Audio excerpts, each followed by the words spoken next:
Hey there YouTube, it's me TFR Wilderness. Welcome to my channel and welcome to the first of this month's Korean toy reviews. Right, today I'll be reviewing the next figure in the Metal Cardbot toy line. Now I have been collecting the characters from the Metal Cardbot toy line in accordance with the order in which the main protagonist, Jun, is capturing or collecting the Cardbot characters throughout the course of the show. So there's 12 characters in total throughout the run of the show, and I'm collecting them in order of capture. So I've done the first 7, and now we're on to capture number 8. And today it's this guy, Metal Cardbot Wild Guardy, and here he is in his alt mode. It's a nice swish sort of sporty coupe car, and it's in silver. Got very large round rolly wheels. It's got some nice details. Obviously it's got the digital eyes picked out in the windscreen, because when they're in alt mode they're like the characters from Cars. They have eyes in the windscreen and they drive around like that. It's got transparent lenses in the front, in the front spoiler under the front. It's got like moulded grills, it's got moulded wing mirrors, it's got like a spoiler across the back, it's got some vents on the back. Go around the back, you've got some moulded tail lights in transparent red.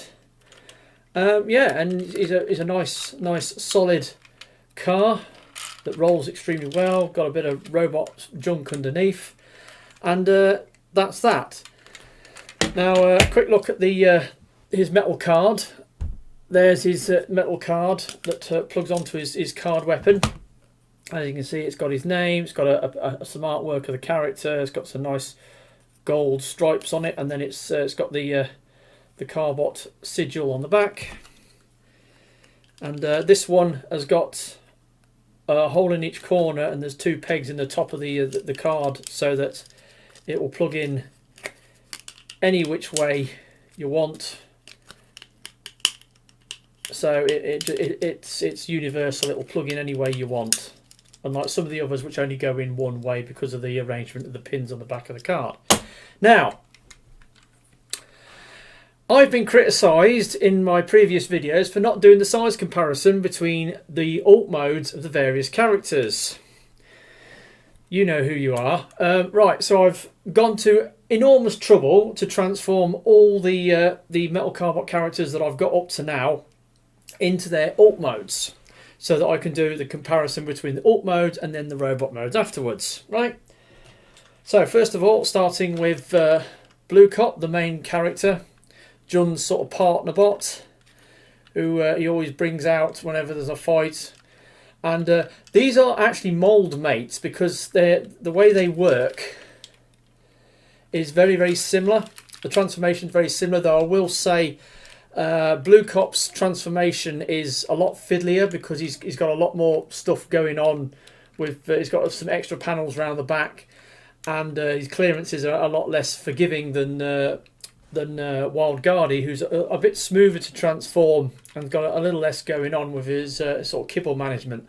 But they are basically the same size car. I mean, the wheelbase, is the same. In fact, the wheels are very similar, and everything. So yeah, so very similar model. So as you can see, very close. Then obviously got the big bruiser of the bunch. You got Mega Trucker, and as you can see, he's obviously quite bigger because he's a truck. Then you've got Mega Ambler, the ambulance. So he's about the same length, but obviously a little bit taller because he's a van, so he's an ambulance. Then Phoenix Fire, again a truck, so he's quite a bit bigger.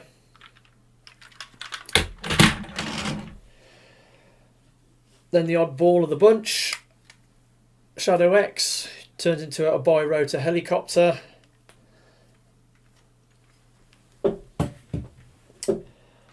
The guy that's an absolute pain to transform into alt mode, Dexter, and he's an excavator, as you can see. There you go. And then subject to last month's review, Fleeter Z, the jetliner, and obviously he's a lot bigger because, well, he's a jet plane and he's a sports car. So, right, I hope you're satisfied, Mr. Paramount, because I've showed you all the size comparisons from the alt mode. It was a great pain in the arse to transform them all to alt mode, especially this guy, because I hate transforming this figure into alt mode because of his arm transformation is so frustratingly fiddly. But anyway, right, so we've got this guy. Now, to transform this guy into robot mode, quite straightforward. It's basically the same as Blue Cop.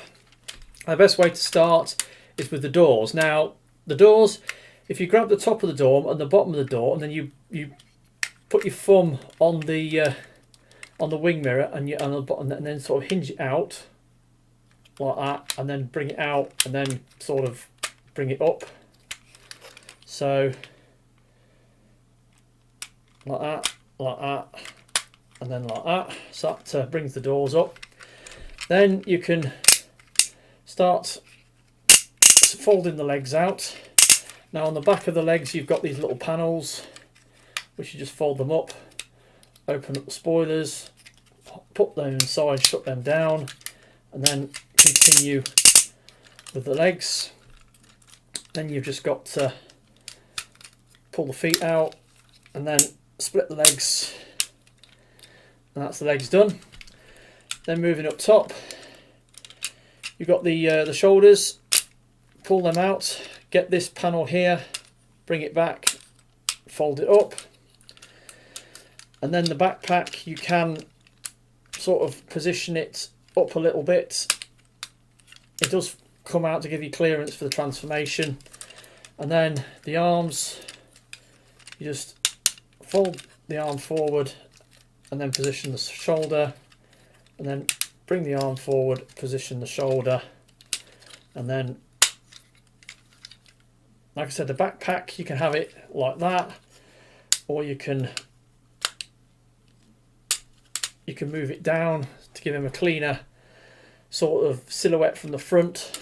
But it depends how you want to do it.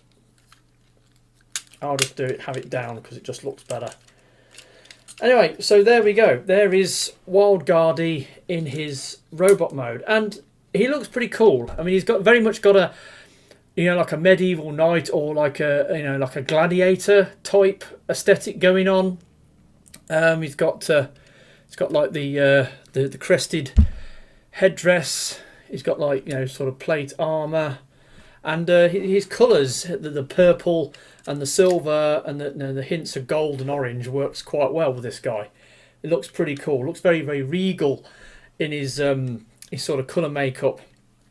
He's an interesting character in the show because his first appearance is in that episode where the Cardbot crew are having their first encounter with Heavy Iron, the big bad of the series, and they basically find, well, when they have that meteorite that crash lands onto Earth, it splits into two, and then they have to defend the housing estate from that one meteorite, which then turns into the trailer, and then the other part of the ship landed in the ocean, and then Heavy Iron then making a beeline for the coast to go and get hold of his trailer section. Then they've recovered the trailer, they're carrying it along, and then they get confronted by Heavy Iron, and then Heavy Iron combines into his robot mode, and they're trying to fight him, but he's so powerful, and he's about to obliterate them with his heavy heavy cannon attack, or whatever it is, or iron cannon attack. And then this guy comes swooping in, does a wide slash, and then just slices him across his chest and interrupts things. And and it turns out that he's kind of like a rogue agent for a couple of episodes. He keeps coming in to help out when John and the other Carbots are struggling with some of the new captures, and eventually it turns out that this guy is affiliated with a new kid who's turned up at school called was it Christoph or Christopher, and he's very, very handsome, very pretty, very smart, intelligent kid who just turns up. All the girls are swooning over him. All the boys are jealous because he's he's just, you know, he's just way better than they are. And then he takes an interest in Jun and his metal bracer or his watch on his hand.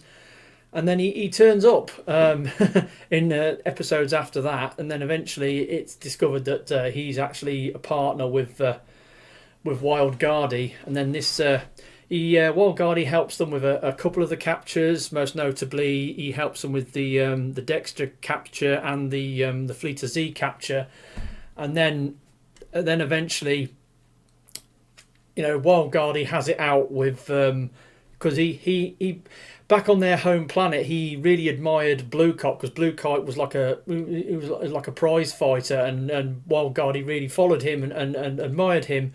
And then they had to leave the planet because it blew up, and then he arrives on Earth, and then he realizes that you know that Blue Cop is now, you know, helping out. You know, he's like tethered to this young boy with the metal brace, and he wants to have a one-on-one, you know, sort of honourable fight with Blue Cop. The first time he fights him, Blue Cop gets his arse kicked, and then they have to do that power up with that new move, and then they eventually they get to, you know, they have a like a round two, so to speak, and eventually you know Blue Cop gets the better of Wild Guardian, and then that allows Jun to capture him.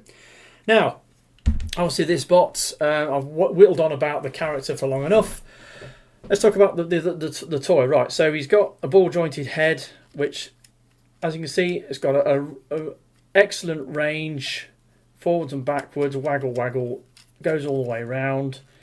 It's a good head sculpt.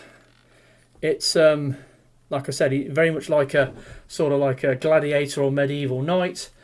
The shoulders, I mean,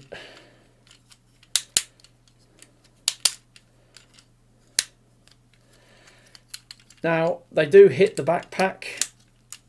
There's clearance issues. Goes out a little bit. No bicep swivels. Elbow doesn't quite go to, well, I suppose it does go to 90 degrees if you do that.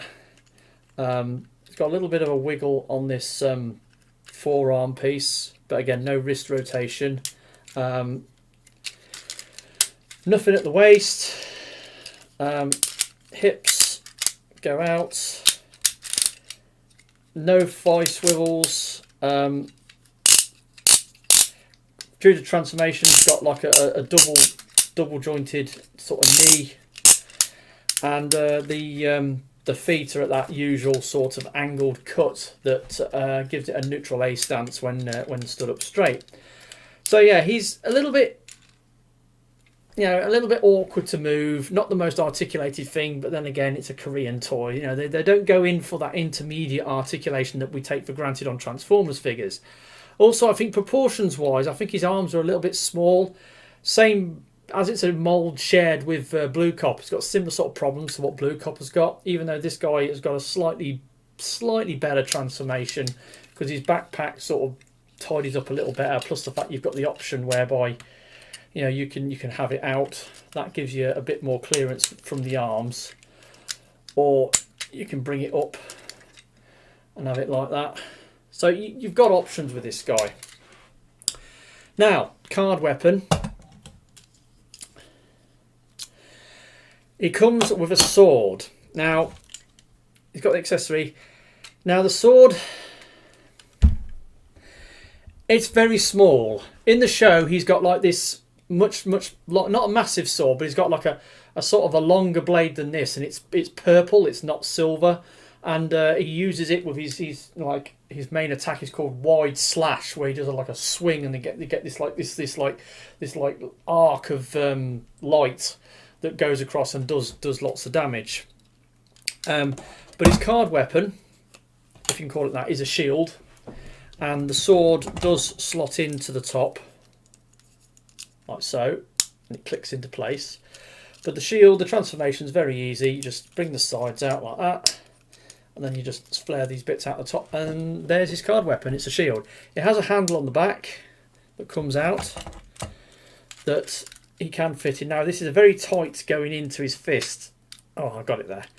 So yeah, you've got he's got his shield, and obviously the sword. It acts as a scabbard for the sword, and then he can put his sword in the other hand, and then he's ready for battle. But again, because he hasn't got the joint, he can't really wield his sword with any flair, because he's got no wrist rotation, no biceps rotations, so it's a bit limited to what he can actually do. The shield is a bit loose in the hand on its joint. Bit of a shame, really, but yeah. So he's limited to what he can actually do with the accessories that he's got, and also I'm very disappointed with the size of the sword that this guy comes with. I mean, it's a bit small.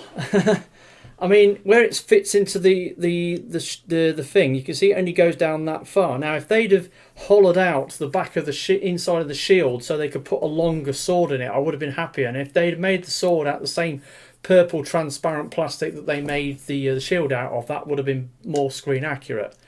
So yeah, there is that. So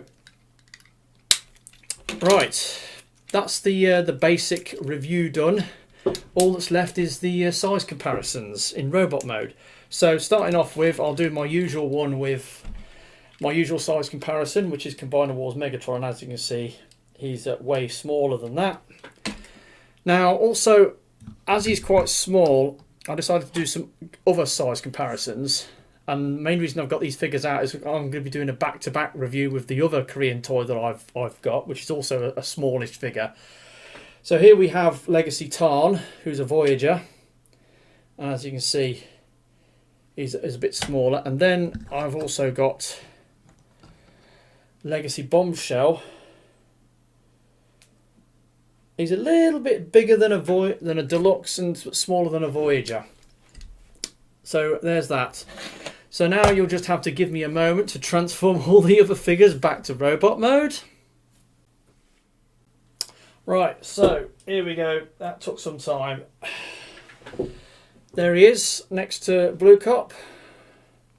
Well, Blue Cop's got a bit more kibble going on his back. They're about the same size. Blue Cop, has got a bit more bulk in his shoulders with his, his car parts and stuff. So he probably looks a little bit bigger, but they're roughly about the same size. Obviously,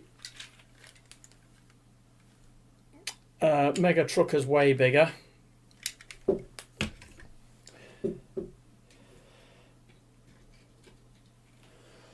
Mega Ambler's a little larger.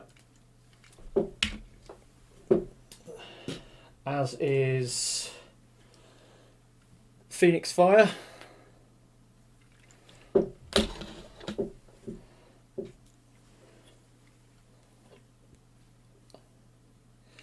Yeah, Shadow X, similar sort of size, maybe a little bit bigger.